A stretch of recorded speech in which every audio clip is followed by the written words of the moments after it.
السلام علیکم ورحمۃ اللہ وبرکاتہ۔ دوستو کیا حال چال ہیں آپ کے؟ ٹھیک ہیں؟ امید کرتا ہوں کہ آپ سب خیریت سے ہوں گے۔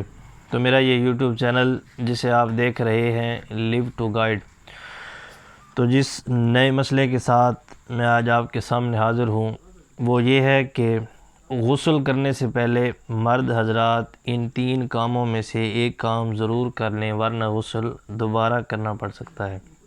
یعنی 3 احتیاطی کام ہیں، 3 عمل، تو ان میں سے اگر ایک کر لیں تو ہم دوبارہ غسل کرنے سے بچ سکتے ہیں۔ تو وہ 3 طریقے کون کون سے ہیں؟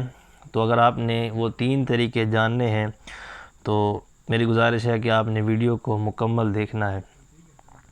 تو چلیں میں آپ کو وہ 3 کام گنواتا ہوں کہ مرد جس پر غسل واجب ہو چکا ہو، تو اگر اس نے غسل کرنا ہے تو وہ ان 3 کاموں میں سے ایک کام ضرور کر لے احتیاطاً۔ پہلا عمل یہ کہ وہ تھوڑی دیر کے لیے سو جائے۔ دوسرا کام جو اس نے کرنا ہے وہ یہ ہے کہ وہ غسل کرنے سے پہلے 40 قدم چل لے۔ اور تیسرا کام جو اس کو کرنا چاہیے وہ یہ ہے کہ وہ غسل کرنے سے پہلے پیشاب کر لے۔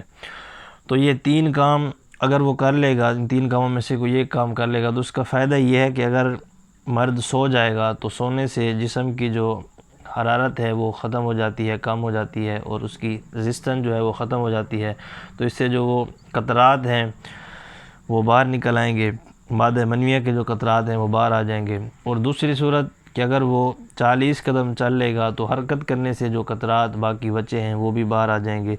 اور تیسری صورت کہ جب وہ غسل کرنے سے پہلے پیشاب کر لے گا تو پیشاب کے پریشر سے جو اس نالی کے اندر قطرات بچے ہیں وہ باہر آ جائیں گے۔ تو یہ 3 طریقے ہیں، 3 ایسے کام ہیں جو مرد اگر کر لے غسل کرنے سے پہلے تو اس کا فائدہ کیا ہے؟ اب میں آپ کو بتاتا ہوں۔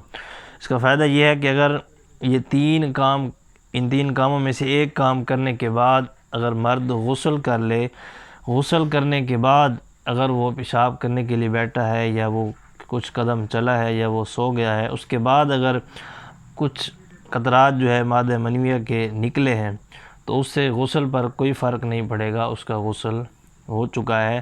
اب اس کا یہ جو قطرات ہیں، یہ جو ڈسچارجنگ ہے وہ پہلے والے جو اس کا غسل اس پر واجب ہو چکا ہے اس پر اس کو تصور نہیں کیا جائے گا۔